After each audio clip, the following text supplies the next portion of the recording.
എല്ലാവർക്കും grand masters അക്കാഡമിയുടെ +2 physics ക്ലാസ്സിലേക്ക് സ്വാഗതം. നമ്മൾ പഠിച്ചുകൊണ്ടിരിക്കുന്ന ചാപ്റ്റർ കറണ്ട് ഇലക്ട്രിസിറ്റി എന്ന് പറയുന്ന ചാപ്റ്ററാണ്. ഈ ചാപ്റ്ററിനകത്ത് നമ്മൾ കഴിഞ്ഞ ഭാഗങ്ങളിൽ ചെക്ക് ചെയ്തത് ഓംസ് ലോ ബേസ് ചെയ്തിട്ട് റെസിസ്റ്റൻസിന്റെ സീരീസ് ആൻഡ് പാരലൽ കോമ്പിനേഷൻസ് അത് വെച്ചിട്ട് അധികം പ്രോബ്ലംസ് നമ്മൾ ചെയ്തു. ഓരോ സർക്യൂട്ടിലെയും അല്ലെങ്കിൽ ഓരോ റെസിസ്റ്റൻസിൽ കൂടെയും കറണ്ട് കടന്നു പോകുന്നതും അങ്ങനെയുള്ള ഓരോ റെസിസ്റ്റൻസിന് അക്രോസ് ആയിട്ടുള്ള വോൾട്ടേജ് ഡ്രോപ്പ് എന്തായിരിക്കും എന്നുള്ളതൊക്കെ നമ്മൾ കഴിഞ്ഞ ഭാഗങ്ങളിൽ നമ്മൾ ചെക്ക് ചെയ്തു. എന്നാൽ ചില സർക്യൂട്ടുകൾ വളരെ കോംപ്ലക്സ് സർക്യൂട്ടുകളായിരിക്കും, അല്ലെങ്കിൽ കോംപ്ലിക്കേറ്റഡ് ആയിട്ടുള്ള ചില സർക്യൂട്ടുകളാണ്. അങ്ങനെയുള്ള സർക്യൂട്ടുകളിൽ നമുക്ക് ഓംസ് ലോ സഫീഷ്യന്റ് ആയിരിക്കത്തില്ല ആ സർക്യൂട്ടുകളെ സോൾവ് ചെയ്യാൻ. സർക്യൂട്ടിനെ സോൾവ് ചെയ്യുക എന്ന് പറയുമ്പോൾ ഒരു സർക്യൂട്ടിനകത്ത് അല്ലെങ്കിൽ ഒരു സർക്യൂട്ടിനകത്ത് ഉള്ള റെസിസ്റ്ററിനകത്തൂടെ പാസ് ചെയ്യുന്ന കറണ്ട് അല്ലെങ്കിൽ അതിനെ അക്രോസ് ആയിട്ടുള്ള പൊട്ടൻഷ്യൽ ഡ്രോപ്പ് അല്ലെങ്കിൽ വോൾട്ടേജ് ഡ്രോപ്പ് കണ്ടുപിടിക്കാനായിട്ട് നമുക്ക് ഓംസ് ലോ മാത്രം പറ്റാത്ത ചില സാഹചര്യങ്ങൾ ഉണ്ടായിരിക്കും.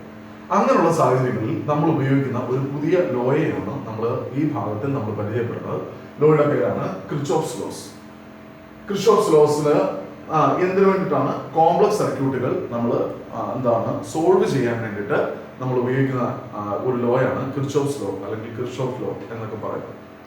അപ്പോൾ നമ്മളൊരു സർക്യൂട്ട് ഇവിടെ നിന്ന് ഒരു കോംപ്ലക്സ് സർക്യൂട്ട് നമ്മൾ അത്ര വലിയ കോംപ്ലക്സ് അല്ല, ഒരു ചെറിയ സർക്യൂട്ട് നമ്മൾ ഇവിടെ നിന്ന് പരിചയപ്പെടുന്നു.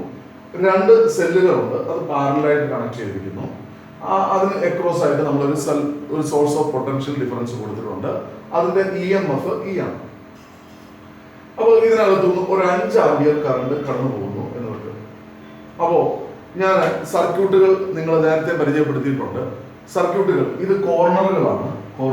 ഈ വയറുകൾ ജോയിൻ ചെയ്യുന്ന ഈ പോയിന്റുകളെ നമ്മൾ പറയുന്നത് അതിന് ജംഗ്ഷൻ എന്നാണ് നമ്മൾ പറയുന്നത്. ഒരു സർക്യൂട്ട് നമുക്ക് ഇതുപോലെ കിട്ടുമ്പോഴത്തേക്കും നമുക്ക് ഈ കോർണറുകൾക്കും ജംഗ്ഷനും നമുക്ക് നെയിം കൊടുക്കാം. ഞാൻ ABCDEF എന്ന് പറയും. അങ്ങനെയാണെങ്കിൽ ഈ B എന്ന് പറയുന്ന ഈ പോയിന്റും E എന്ന് പറയുന്ന ഇവിടുത്തെ ഈ പോയിന്റും ജംഗ്ഷനാണ്. ജംഗ്ഷൻ 2 അതിലധികമോ വയറുകൾ ഒരുമിച്ച് വന്ന് അല്ലെങ്കിൽ കണക്റ്റിംഗ് വയേഴ്സ് ഒരുമിച്ച് വന്ന് കൂടുന്ന പ്രദേശമാണ് ജംഗ്ഷൻ എന്ന് പറയുന്നത്. അപ്പോൾ ഇതിൽ നിന്ന് ഒരു 5 ആമ്പിയർ കറണ്ട് ഒഴുകി വരുന്നു എന്ന് വിചാരിക്കും. അങ്ങനെയാണെങ്കിൽ ഈ കറണ്ട് ഈ ജംഗ്ഷനിലെത്തുമ്പോൾ ഇതിന് 2 വഴികളുണ്ട് കടന്നു പോകുക. ഏതൊക്കെ വഴികളാണ്? ഒന്ന്, ഇതിൽ കൂടെ അങ്ങോട്ട് കടന്നു പോകാം, അതുപോലെ തന്നെ ഇവിടേക്കും പോകാം. അപ്പോൾ ഒരു 2 ആമ്പിയർ കറണ്ട് അതിലേക്ക് പോകുന്നത് വെച്ചു. എങ്ങനെ ഈ 2 ആമ്പിയർ കറണ്ട് അങ്ങനെ പോകുന്നത്? റെസിസ്റ്റൻസിന്റെ വാല്യൂ അനുസരിച്ചാണ് കറണ്ട് കൂടുകയോ കുറയുകയോ ചെയ്തത്. നമുക്കറിയാം I = V/R ആണ്. അപ്പൊ അതുകൊണ്ട് റെസിസ്റ്റൻസിന് ഇൻവേഴ്സ്ലി പ്രൊപ്പോർഷണൽ ടു ആയിരിക്കും കറണ്ട്. ഇപ്പം റെസിസ്റ്റൻസ് കൂടുതലുള്ളതായിരിക്കാം ഒരുപക്ഷെ R, അവിടെയാണെങ്കിൽ 2 ആമ്പിയർ കറണ്ട് കടന്നു പോകുന്നു വെച്ചു. അതിനേക്കാൾ കുറഞ്ഞ റെസിസ്റ്റൻസ് ഉള്ള ഒരു റെസിസ്റ്റൻസ് ആണ് R2. ഇവിടെ ഞാനൊരു എക്സാമ്പിൾ മാത്രം എടുത്തിരിക്കുകയാണ്. അപ്പൊ 3 ആമ്പിയർ കറണ്ട് ഇതിലേക്കൂടെ കടന്നു പോകും. എന്നിട്ട് അടുത്ത സെക്ഷനിൽ ഇതാണ് നോക്കുക. അടുത്ത ജംഗ്ഷനിൽ ഈ കറണ്ട് ഈ 3 ആമ്പിയർ കറണ്ട് ഇതിലേക്കൂടെ ഒഴുകി ഈ ജംഗ്ഷനിൽ വരുന്നു. 2 ആമ്പിയർ കറണ്ട് ഒഴുകി ഈ ജംഗ്ഷനിൽ വരുന്നു. ഇനി എന്താ ചെയ്യുന്നത്? ഈ 2 ആമ്പിയർ കറണ്ട് 3 ആമ്പിയർ കറണ്ട് ഒരുമിച്ച് കണക്ട് ചെയ്തിട്ട് അല്ലെങ്കിൽ ഒരുമിച്ച് ജോയിൻ ചെയ്തിട്ട് ഒരു 5 ആമ്പിയർ കറണ്ട് ഇതിനകത്തൂടെ കടന്നു പോകും. അപ്പോൾ ഇതിനകത്ത് നമ്മൾ CD എന്ന് പറയുന്നത് ഒരു സർക്യൂട്ടിന്റെ സർക്യൂട്ടിനകത്ത് CD എന്ന് പറയുന്നത് ഒരു ബ്രാഞ്ച് ആണ്, BE ഒരു ബ്രാഞ്ച് ആണ്, AF ഒരു ബ്രാഞ്ച് ആണ് എന്നൊക്കെ നമ്മൾ നേരത്തെ പഠിച്ചിട്ടുണ്ട്. ഇതുപോലെ ഇതിനകത്ത് 3 ലൂപ്പുകളുണ്ട് അല്ലെങ്കിൽ 3 ക്ലോസ്ഡ് പാത്സ് ഉണ്ട്. ഏതൊക്കെയാണ്? B, C, D, E, B. ഒരെണ്ണത്തിൽ തുടങ്ങി, ഒരു ലെറ്ററിൽ തുടങ്ങി ആ ലെറ്ററിൽ തന്നെ അവസാനിക്കുന്നതാണ് ഒരു ക്ലോസ്ഡ് ലൂപ്പ് എന്ന് പറയുന്നത്. അപ്പൊ B, C, D, E, B ഒരു ക്ലോസ്ഡ് ലൂപ്പാണ്. A, B, E, F, A മറ്റൊരു ക്ലോസ്ഡ് ലൂപ്പാണ്. ഇതിനെങ്ങനെ വേണമെങ്കിലും നിങ്ങൾക്ക് നെയിം ചെയ്യാം. അത് ഇങ്ങനെ വേണമെങ്കിൽ വായിക്കാം, അങ്ങനെ വേണമെങ്കിൽ വായിക്കാം. എങ്ങനെ വായിച്ചു കഴിഞ്ഞാലും ഒരിടത്ത് തുടങ്ങി അവിടെ തന്നെ കടന്നു വന്നു. ഇനി അടുത്തത് മറ്റൊരു ലൂപ്പ് ഉണ്ട്. അതേതാണെന്ന് വെച്ച് കഴിഞ്ഞാൽ വലിയൊരു ക്ലോസ്ഡ് ലൂപ്പാണ്. ABCDEFA എന്ന് പറയുന്നത്. അതൊരു വലിയ ക്ലോസ്ഡ് ലൂപ്പാണ്. അപ്പോ ഇത് ജംഗ്ഷനുകളാണ്, ഇത് കോർണറുകളാണ്, ഇത് ബ്രാഞ്ചാണ്, ഇത് ക്ലോസ്ഡ് ലൂപ്പുകളാണ്. അപ്പോ ഈ ഒരു സർക്യൂട്ടിനകത്ത് ഓരോ സർക്യൂട്ടിൽ കൂടെ അല്ലെങ്കിൽ ഓരോ റെസിസ്റ്റൻസിൽ കൂടെ കടന്നു പോകുന്ന കറണ്ടോ അല്ലെങ്കിൽ വോൾട്ടേജോ ഒക്കെ നമുക്ക് അറിയത്തില്ല എന്ന് വെച്ചു. അങ്ങനെയാണെങ്കിൽ ഇത് I എന്ന് പറയുന്ന ഒരു കറണ്ട് ഇതിലേക്കൂടെ കടന്നു വരുന്നു. ആ കറണ്ട് ഒഴുകി I എന്ന് പറയുന്ന കറണ്ട് ഒഴുകി ഇതിലേക്കൂടെ പോകുമ്പോൾ ഈ പോകുന്ന കറണ്ടിനെ നമുക്ക് I1 എന്ന് എടുക്കാം. അങ്ങനെയാണെങ്കിൽ ഇതിൽ കൂടെ ഒഴുകി വരുന്ന കറണ്ട് എത്ര ആയിരിക്കും? ഐയിൽ നിന്ന് I1 ഒഴുകിപ്പോയാൽ ബാക്കി കറണ്ടിനെ നമുക്ക് I മൈനസ് I1 എന്നെടുക്കാം. അത് നമുക്ക് I2 എന്ന് പറഞ്ഞിട്ട് നമുക്ക് ഇങ്ങനെ എടുക്കാം. I2 എന്നെടുത്താൽ ആ I2 എന്ന് പറയുന്നത് എത്ര ആയിരിക്കും? I മൈനസ് I1 ആയിരിക്കും. നമ്മൾ നേരത്തെ കണ്ടതുപോലെ 5 ആമ്പിയർ കറണ്ട് ഒഴുകി ജംഗ്ഷനിൽ വന്നു. ഇവിടുന്ന് 2 ആമ്പിയർ കറണ്ട് അങ്ങോട്ട് പോയാൽ 5 മൈനസ് 2 ബാക്കി 3 ആമ്പിയർ ആണ് ഇതിലെ കൂടെ കടന്നു പോകുന്നത്. അതുകൊണ്ട് ഈ മെയിൻ കറണ്ട് എന്ന് പറയുന്നത് I ആണ്. ഇതിലെ കൂടെ പോകുന്ന I1 ആണെങ്കിൽ ബാക്കി I മൈനസ് I1 ആയിരിക്കും ഇതിലെ കൂടെ ഒഴുകി പോകുന്നത്. ഈ I മൈനസ് I1 ഇതിലെ കൂടെ ഒഴുകിയിട്ട് I മൈനസ് I1, അതുപോലെ തന്നെ I1 ഇതിലെ കൂടെ ഒഴുകി വരുന്നു. ഇത് രണ്ടും കൂടെ ജോയിൻ ചെയ്യും. അപ്പൊ രണ്ടും കൂടെ കൂട്ടുമ്പോൾ നമുക്ക് എത്ര കിട്ടും? I minus I1 plus I1. I1 കൂടെ ക്യാൻസൽ ചെയ്ത് പോയി കഴിഞ്ഞാൽ I ആമ്പിയർ കറണ്ട് ആയിരിക്കും ഇതിലെ കൂടെ പോകുന്നത്. ഇനി നമ്മൾ പറയുന്നത് ശ്രദ്ധിക്കുക. ക്രിച്ചോഫ്സ് അല്ലെങ്കിൽ ക്രിച്ചോഫ്സിന്റെ ഒന്നാമത്തെ റൂളിനെ നമ്മൾ ജംഗ്ഷൻ റൂൾ എന്നാണ് പറയുന്നത്. Junction rule. 2 റൂളുകളാണ് ഉള്ളത്. അതിലെ ഒന്നാമത്തെ റൂളാണ് ജംഗ്ഷൻ റൂൾ. ജംഗ്ഷൻ റൂള് ജംഗ്ഷനെ ബേസ് ചെയ്തിട്ടാണ് പറയുന്നത്. നമ്മൾ ഇവിടേക്ക് വരുന്ന കറണ്ട് അതിന് പോസിറ്റീവ് എന്നും പോകുന്ന കറണ്ടിനെ നെഗറ്റീവ് എന്നും എടുക്കും. കാരണം ഇതിന്റെ ഡയറക്ഷൻ ഒന്ന് വരികയും ഒരെണ്ണം പോവുകയും 2 എണ്ണം പോവുകയും ചെയ്യും. അപ്പൊ അങ്ങനെയാണെങ്കിൽ ക്രിച്ചോഫ്സിന്റെ ഒന്നാമത്തെ റൂള് പറയുന്നത് ഈ വരുന്ന കറണ്ടും പോകുന്ന കറണ്ടുകളും അതിന്റെ എല്ലാം കൂടെ ടോട്ടൽ സം എന്ന് പറയുന്നത് അത് 0 ആയിരിക്കും എന്നാണ് പറയുന്നത്. അതായത് വരുന്ന കറണ്ട് നോക്കിക്ക് I എന്ന് പറയുന്ന കറണ്ട് വന്നു, അതിന് പോസിറ്റീവ് സൈഡ് കൊടുത്തു. പോകുന്ന കറണ്ട് അത് I1, അതിനെ നമ്മൾ മൈനസ് I1 എന്ന് കൊടുക്കുന്നു. അതുപോലെ തന്നെ പോകുന്ന മറ്റൊരു കറണ്ടാണ് I മൈനസ് I1, അതിന് നമ്മൾ മൈനസ് I കൊടുക്കുന്നു. ഇവിടെ I മൈനസ് I1 എന്ന് പറയുന്നത് 2 ടേമുകളുള്ളത് കൊണ്ട് നമ്മൾ മൈനസ് ബ്രാക്കറ്റിൽ കൊടുത്തു. അപ്പൊ അങ്ങനെയാണെങ്കിൽ ഇത് മൈനസ് കൊണ്ട് ഉള്ളോട്ട് ഇൻഡ് ചെയ്യുമ്പോൾ minus I plus I1, minus I1 cancel ചെയ്തു, minus I plus I cancel ചെയ്തു. ടോട്ടൽ കറണ്ട് എത്രയാണ്? 0. അല്ല, നമ്മൾ നേരത്തെ കണ്ടതുപോലെ ആണെങ്കിൽ വരുന്ന കറണ്ട് 5 ആമ്പിയർ, പോകുന്ന കറണ്ട് ഏതാണ്? -2 -3. കണ്ടോ, പോകുന്ന കറണ്ട് നമ്മൾ മൈനസ് I കൊടുത്തു. അങ്ങനെയാണെങ്കിൽ മൊത്തം കൂടെ എത്രയാണ്? 0. ഇതാണ് ഒന്നാമത്തെ റൂൾ പറയുന്നത്. അപ്പൊ ഫസ്റ്റ് റൂൾ പറയുന്നത് എന്താണ്? ജംഗ്ഷൻ റൂൾ എന്നാണ് നമ്മൾ പറയുന്നത്. ജംഗ്ഷൻ റൂൾ എന്താണ് പറയുന്നത്? The total current meeting at any junction in A closed loop അല്ലെങ്കിൽ സർക്യൂട്ട് അത് 0 ആണ്. ഒരു ക്ലോസ്ഡ് ലൂപ്പിലെ അല്ലെങ്കിൽ സർക്യൂട്ടിലെ ഏതെങ്കിലും ഒരു ജംഗ്ഷനിൽ മീറ്റ് ചെയ്യുന്ന ടോട്ടൽ കറണ്ടിന്റെ സം എന്ന് പറയുന്നത് എന്താണ്? 0 ആയിരിക്കും. ഇതാണ് ഒന്നാമത്തെ റൂൾ. ഇപ്പോൾ ക്രിച്ചോഫ്സിന്റെ ഫസ്റ്റ് റൂൾ പറയുന്നത് എങ്ങനെയാണ്? Total current meeting at any junction in A closed loop is 0. ഒരു ക്ലോസ്ഡ് ലൂപ്പിൽ ഏതെങ്കിലും ഒരു ജംഗ്ഷനിൽ മീറ്റ് ചെയ്യുന്ന കറണ്ടിന്റെ സം അത് 0 ആയിരിക്കും. അത് കുറച്ചുകൂടെ മനസ്സിലാകാനായിട്ട് മറ്റൊരു ഫിഗർ ഞാൻ വരച്ചിരിക്കുന്നു. അത് 4 റെസിസ്റ്ററുകൾ. അപ്പോൾ 4 റെസിസ്റ്ററുകൾ ഒരുമിച്ച് ചേരുന്ന ഒരു ജംഗ്ഷനാണ്. I1 I2 എന്ന് പറയുന്ന 2 കറണ്ടുകൾ ജംഗ്ഷനിലേക്ക് വരുന്നു. ഇത് ജംഗ്ഷനാണ്, ഈ പോയിന്റ് ജംഗ്ഷനാണ്. I1 I2 എന്ന് പറയുന്ന 2 കറണ്ടുകൾ ജംഗ്ഷനിലേക്ക് വരുന്നു. I3 I4 എന്ന് പറയുന്ന 2 കറണ്ടുകൾ ജംഗ്ഷനിൽ നിന്ന് പുറപ്പെട്ടു പോകുന്നു.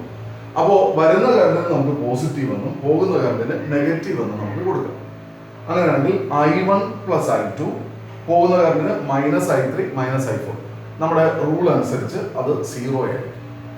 അല്ലെങ്കിൽ ഈ മൈനസ് സൈനുള്ള കറണ്ടുകളെ നമ്മൾ അപ്പുറത്തോട്ട് എടുത്താൽ I1 plus I2 is equal to I3 plus I4 എന്ന് നമുക്ക് എഴുതാറുണ്ട്.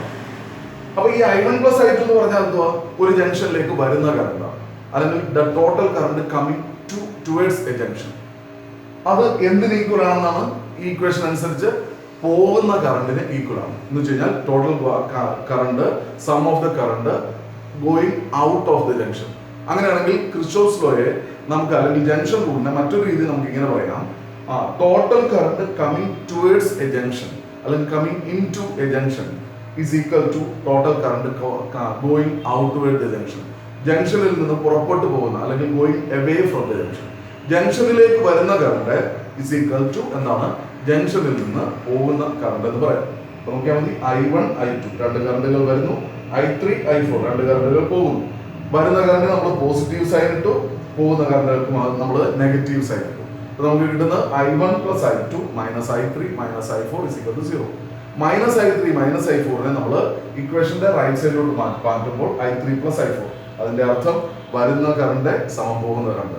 അതുകൊണ്ട് ജംഗ്ഷൻ റൂളിനെ നമുക്ക് മറ്റൊരു രീതിയിലും എന്താണ് സ്റ്റേറ്റ് ചെയ്യാം.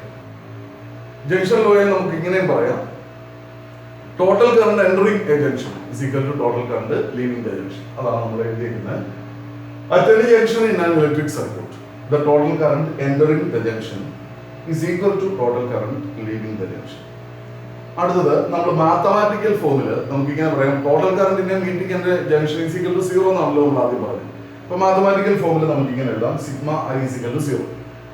ഈ ലോ ബേസ് ചെയ്തിരിക്കുന്നത് ഒരു ജംഗ്ഷനിൽ എന്താണ് നമുക്കറിയാം, കറണ്ട് വരുന്നതേ സമം പോകുന്നത്, അല്ലെങ്കിൽ കറണ്ട് ടോട്ടൽ കറണ്ട് 0 ആണ് എന്ന് വെച്ച് കഴിഞ്ഞാൽ അതിന്റെ അർത്ഥം പുതിയതായിട്ട് ചാർജസിന്റെ ഫ്ലോ ആണല്ലോ കറണ്ട് എന്ന് പറയുന്നത്. പുതിയതായിട്ട് ഒരു ചാർജും എന്ത് ചെയ്യുന്നില്ല, ഒരു ജംഗ്ഷനിൽ ക്രിയേറ്റ് ചെയ്യപ്പെടുന്നില്ല, അല്ലെങ്കിൽ ജനറേറ്റ് ചെയ്യുന്നില്ല, നഷ്ടപ്പെടുന്നുണ്ട്. അങ്ങനെയാണെങ്കിൽ ലോ ഓഫ് കൺസർവേഷൻ ഓഫ് ചാർജിനെ ബേസ് ചെയ്തിട്ടാണ് ഈ ലോ ഇരിക്കുന്നത്. അത് ഇമ്പോർട്ടന്റ് ആണ്. നമുക്ക് law is based on law of conservation of electric charge. രണ്ടാമത്തെ റൂൾ നമ്മൾ നോക്കാൻ പോവാം. രണ്ടാമത്തെ റൂൾ പറയുന്നത് എന്താണെന്ന് വെച്ച് കഴിഞ്ഞാൽ, ഏതൊരു ക്ലോസ്ഡ് ലൂപ്പിലും, ഞാൻ നേരത്തെ ലൂപ്പ് നിങ്ങളോട് പറഞ്ഞായിരുന്നു, B C D E B അതൊരു ലൂപ്പാണ്. A B E F A അത് മറ്റൊരു ലൂപ്പാണ്. അതുപോലെ തന്നെ A B C D E F A ഇതും മറ്റൊരു ലൂപ്പാണ്. അങ്ങനെയാണെങ്കിൽ ഏതെങ്കിലും ഒരു പർട്ടിക്കുലർ ലൂപ്പ് നമ്മൾ എടുക്കുന്നു, B C D E B എന്ന് പറയുന്ന ഒരു ലൂപ്പ് എടുത്താൽ, ഈ ലൂപ്പില് നമുക്കറിയാം കറണ്ട് ഒരു റെസിസ്റ്റൻസിനകത്തൂടെ കടന്നു പോയി കഴിഞ്ഞാൽ അവിടെ ഒരു വോൾട്ടേജ് ഡ്രോപ്പ് ഉണ്ടാകും. ഈ വോൾട്ടേജ് ഡ്രോപ്പിനെ സപ്ലൈ ചെയ്യുന്നത് ആരാണ്? ആ ലൂപ്പിൽ പ്രസന്റ് ആയിട്ടുള്ള അവിടെ ആരാണോ ഇ എം എഫിന്റെ സോഴ്സ്, അല്ലെങ്കിൽ സപ്ലൈയുടെ സോഴ്സ് ആരാണോ അയാളാണ്. ചുരുക്കി പറഞ്ഞാൽ ഇവിടെ രണ്ട് റെസിസ്റ്റൻസ് ഉണ്ടാകുമെങ്കിൽ ഈ രണ്ട് റെസിസ്റ്റൻസിൽ ഉണ്ടാകുന്ന വോൾട്ടേജ് ഡ്രോപ്പുകൾ, അല്ലെങ്കിൽ product of the current and resistance, product of current and resistance ആണ് വോൾട്ടേജ് ഡ്രോപ്പ് എന്ന് പറയുന്നത്. അപ്പൊ ഇവിടെ രണ്ട് റെസിസ്റ്റൻസ് ഉണ്ടെങ്കിൽ രണ്ട് റെസിസ്റ്റൻസിനകത്തൂടെയും സെയിം കറണ്ട് കടന്നു പോകും. അപ്പോൾ അവിടുത്തെ product of the current and resistance അതിന്റെ സം, അല്ലെങ്കിൽ sum of the voltage drop എന്തിന് ഈക്വൽ ആയിരിക്കും? ഇവിടുത്തെ സോഴ്സ് ഓഫ് ഇ എം എഫിന് ഈക്വൽ ആയിരിക്കും. അപ്പോ ഇതാണ് രണ്ടാമത്തെ റൂൾ എന്ന് പറയുന്നത്. എന്ത്? അതായത് ഒരു റെസിസ്റ്ററിൽ കൂടെ കറണ്ട് കടന്നു പോകുമ്പോൾ ആ റെസിസ്റ്റൻസിൽ ഒരു വോൾട്ടേജ് ഡ്രോപ്പ് ചെയ്യുന്നു. ഈ വോൾട്ടേജ് ഡ്രോപ്പ് ആരാണ് സപ്ലൈ ചെയ്യുന്നത്? ആ ലൂപ്പിൽ ആരാണോ പ്രസന്റ് ആയിരിക്കുന്ന സോഴ്സ് ഓഫ് സപ്ലൈ, അല്ലെങ്കിൽ സോഴ്സ് ഓഫ് പൊട്ടൻഷ്യൽ ഡിഫറൻസ്, അയാളാണ്. ആ സോഴ്സ് ഓഫ് പൊട്ടൻഷ്യൽ ഡിഫറൻസ് അദ്ദേഹം കൊടുക്കുന്നത് എന്താണ്? ഇ എം എഫ് ആണ്. ഇതിനകത്ത് രണ്ട് റെസിസ്റ്റൻസോ മൂന്ന് റെസിസ്റ്റൻസോ നാല് റെസിസ്റ്റൻസോ ഈ ലൂപ്പിൽ ഉണ്ടായിരുന്നെങ്കിൽ നാല് റെസിസ്റ്റൻസിന്റെയും വോൾട്ടേജ് ഡ്രോപ്പുകൾ എല്ലാം കൂടെ നമ്മൾ സം ചെയ്യും, അല്ലെങ്കിൽ ആഡ് ചെയ്യും. അങ്ങനെ ആഡ് ചെയ്താൽ അത് എന്തിന് ഈക്വൽ ആയിരിക്കും? ഈ സെല്ലിന്റെ ഇ എം എഫിന് ഈക്വൽ ആയിരിക്കും. ഇവിടെ രണ്ട് സെൽ ഉണ്ടായിരുന്നെങ്കിൽ ആ രണ്ട് സെല്ലിന്റെ കൂടെ ഇ എം എഫ് ആയിരിക്കും ഈ ലൂപ്പിലെ സോഴ്സ് ഓഫ് പൊട്ടൻഷ്യൽ ഡിഫറൻസിനെ സപ്ലൈ ചെയ്യും. അതായത് ആ സർക്യൂട്ടിലെ പൊട്ടൻഷ്യൽ ഡിഫറൻസുകളെല്ലാം, അല്ല പൊട്ടൻഷ്യൽ ഡ്രോപ്പുകൾ അല്ലെങ്കിൽ വോൾട്ടേജ് ഡ്രോപ്പുകൾ എല്ലാം കൂടെ കൊടുക്കും. എന്താ ഈ വോൾട്ടേജ് ഡ്രോപ്പ് എന്ന് പറഞ്ഞു കഴിഞ്ഞാൽ? Product of the current and resistance ആണ്. ആ വോൾട്ടേജ് ഡ്രോപ്പുകളെല്ലാം കൂടെ കൂട്ടുന്നത് എന്തിന് ഈക്വൽ ആയിരിക്കും? ഇവിടുത്തെ ഇ എം എഫിന് ഈക്വൽ ആയിരിക്കും. രണ്ട് സെൽ ഉണ്ടെങ്കിൽ രണ്ട് സെല്ലിന്റെ ഇ എം എഫ് കൂടെ ആയിരിക്കും അത് സപ്ലൈ ചെയ്യും. മൂന്ന് സെൽ ഉണ്ടെങ്കിൽ മൂന്ന് സെല്ലിന്റെ കൂടെ ഇ എം എഫ് ആയിരിക്കും. ചുരുക്കി പറഞ്ഞാൽ നമുക്ക് ഇങ്ങനെ പറയാം, ഒരു ലൂപ്പിലെ കറണ്ടിന്റെയും റെസിസ്റ്റൻസിന്റെയും കൂടെ പ്രൊഡക്റ്റ്, അതിന്റെ എല്ലാം കൂടെ സം, രണ്ടോ മൂന്നോ റെസിസ്റ്റൻസ് ഉണ്ടെങ്കിൽ product of the current and റെസിസ്റ്റൻസിന്റെ ആൾജിബ്രായിക് സം. എന്താ ആൾജിബ്രായിക് സം എന്ന് പറയുന്നത്? കാരണം നമ്മൾ നേരത്തെ പറഞ്ഞതുപോലെ കറണ്ട് ജംഗ്ഷനിലേക്ക് വരികയാണെങ്കിൽ റെസിസ്റ്റൻസിന്റെ കൂടെ ക്രോസ് ചെയ്യുന്ന കറണ്ട് പോസിറ്റീവും, കറണ്ട് ജംഗ്ഷനിൽ നിന്ന് ലീവ് ചെയ്യുവാണെങ്കിൽ കറണ്ട് നെഗറ്റീവുമായിരിക്കും. അപ്പൊ അതുകൊണ്ടാണ് ആൾജിബ്രായിക് സം എന്ന് നമ്മൾ പറയുന്നത്.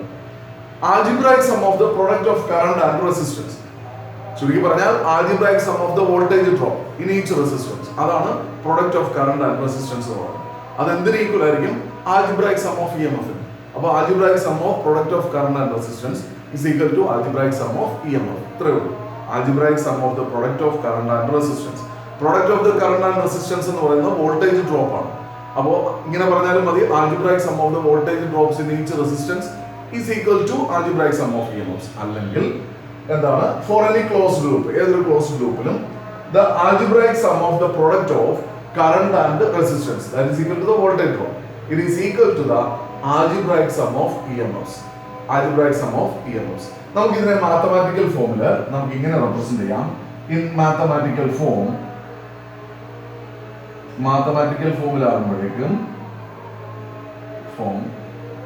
Algebraic sum of product of current and resistance എന്ന് പറയുന്നത് കറണ്ടിന്റെ റെസിസ്റ്റൻസിന്റെ കൂടെ sigma. Sigma I into R is equal to algebraic sum of EMFs അല്ലെങ്കിൽ സിഗ്മ ഇ. കണ്ടല്ലോ, sigma I into R is equal to sigma into E എന്ന് നമുക്ക് represent ചെയ്യാൻ സാധിക്കും. ലൂപ്പ് റൂൾ അനുസരിച്ച് നമ്മുടെ ഈ സർക്യൂട്ട് നമ്മൾ ഒരു 2 ലൂപ്പിനൊന്നും ചെക്ക് ചെയ്യാൻ പോകും. അതിലെ ആദ്യത്തെ ലൂപ്പ് ഫ്രം ലൂപ്പ് BCD എന്ന് പറയുന്ന അല്ലെങ്കിൽ BCDEB എന്ന് പറയുന്ന ലൂപ്പ് ഒരിടത്തുനിന്ന് തുടങ്ങി അവിടെ തന്നെ അവസാനിക്കണം. അപ്പൊ അവിടെ നമ്മൾ അവസാനിക്കുമ്പോൾ നമ്മൾ ബിയിൽ നിന്ന് സിയിലേക്ക് നോക്കും. അപ്പോൾ കറണ്ട് വരുന്നതുണ്ട്, കറണ്ട് പോകുന്നുണ്ട്. നമുക്ക് EMF പോസിറ്റീവിൽ നിന്ന് നെഗറ്റീവിലേക്ക് നമ്മൾ ഇവിടുന്ന് ഇങ്ങനെ നോക്കാം, അല്ല ഇവിടുന്ന് എന്ത് ചെയ്യാം, ഇങ്ങനെയും നോക്കാം. എങ്ങനെ വേണമെങ്കിലും നമുക്ക് നോക്കാവുന്നതാണ്. നമുക്ക് ഇവിടുന്ന് ഇങ്ങനെ നോക്കുകയാണെങ്കിൽ കറണ്ടിന്റെ ഓപ്പോസിറ്റ് ഡയറക്ഷനിലായിരിക്കും നമ്മൾ നോക്കുന്നത്. ഇവിടുന്ന് ഇങ്ങനെ നോക്കുകയാണെങ്കിൽ കറണ്ടിന്റെ എന്താണ് സെയിം ഡയറക്ഷനിലായിരിക്കും നമ്മൾ നോക്കുന്നത്. കറണ്ടിന്റെ സെയിം ഡയറക്ഷൻ ആണെങ്കിൽ നമ്മൾ പോസിറ്റീവ് സൈൻ കൊടുക്കണം. കറണ്ടിന്റെ ഓപ്പോസിറ്റ് ഡയറക്ഷൻ ആണെങ്കിൽ അത് നെഗറ്റീവ് സൈൻ നമ്മൾ കൊടുക്കണം. കറണ്ടിന് നെഗറ്റീവ് സൈൻ. നമുക്കറിയത്തില്ല ഒരു കറണ്ട്, നമ്മളിപ്പം സൈൻ കൺവെൻഷൻ എന്ന് പറയുന്ന ഒരു ഭാഗത്തിലേക്ക് നമ്മൾ വരുന്നുണ്ട്. അപ്പോൾ ഇവിടുത്തെ ഈ ലൂപ്പിനെ ബേസ് ചെയ്തിട്ട് നമ്മൾ സൈൻ കൺവെൻഷൻ നമ്മൾ അപ്ലൈ ചെയ്യാൻ പോകും. സൈൻ കൺവെൻഷൻ എന്ന് പറഞ്ഞു കഴിഞ്ഞാൽ ഇതിന്റെ കറണ്ടിന്റെ സൈൻ എങ്ങനെയാണ് നമ്മൾ എഴുതുന്നത്. നമുക്ക് ഒരു സൈൻ കൺവെൻഷൻ സാധാരണയായിട്ട് നമുക്ക് ഇങ്ങനെ എഴുതാം. അതായത് ക്ലോക്ക് വൈസ് ഡയറക്ഷനിലാണ് കറണ്ട് ഫ്ലോ ചെയ്യുന്നതെങ്കിൽ അത് നെഗറ്റീവായിട്ടും, ആന്റി ക്ലോക്ക് വൈസിലാണെങ്കിൽ പോസിറ്റീവ് ആയിട്ടും. നേരെ തിരിച്ചു വേണമെങ്കിൽ ഇടാം. ആന്റി ക്ലോക്ക് വൈസ് ആണെങ്കിൽ പോസിറ്റീവ് എന്നും ക്ലോക്ക് വൈസ് നെഗറ്റീവ് എന്നും നമുക്ക് അപ്ലൈ ചെയ്യാവുന്നതാണ്. പക്ഷേ നമുക്ക് കുറെ കൂടെ എളുപ്പമായ മെത്തേഡാണ്. നമ്മൾ ഈ ഡയറക്ഷനിൽ നോക്കുമ്പോൾ കറണ്ട് ഒരേ ഡയറക്ഷനിലാണ് ഫ്ലോ ചെയ്യുന്നതെങ്കിൽ, അല്ലെങ്കിൽ ഓരോ ബ്രാഞ്ചിലും നമ്മൾ നോക്കുമ്പോൾ കറണ്ട് ഒരേ ഡയറക്ഷനിലാണ് ഫ്ലോ ചെയ്യുന്നതെങ്കിൽ അത് നമുക്ക് പോസിറ്റീവ് എന്നും, കറണ്ട് ഓപ്പോസിറ്റ് ഡയറക്ഷനിലാണ് ഫ്ലോ ചെയ്യുന്നതെങ്കിൽ അത് നമുക്ക് നെഗറ്റീവ് എന്നും നമുക്ക് അപ്ലൈ ചെയ്യാവുന്നതാണ്.